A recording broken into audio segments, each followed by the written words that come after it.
Hello po guys, ito po yung bagong mga anak natin, bagong anak ng mga asawa namin, bagong asawa ng anak natin, bagong anak ng asawa ko lang pala guys. Pitingawa ka! Baby girl siya po na babae. Siya yung baby namin na sanggol na, kakasilang pa lang. 2 months pa lang po siya.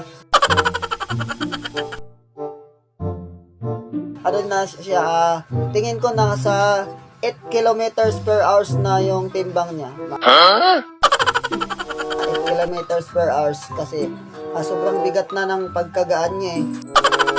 Sumubra yung kulang sa timbangan mga idol eh. Mag-hi ka muna sa Hello Nak. Hi! Tingnan niyo, tawa siya ng tawa guys oh. Kita niyo, sobrang saya ng lungkot niya. Bye-bye guys. Salamat sa thank you. Pitingawa ka!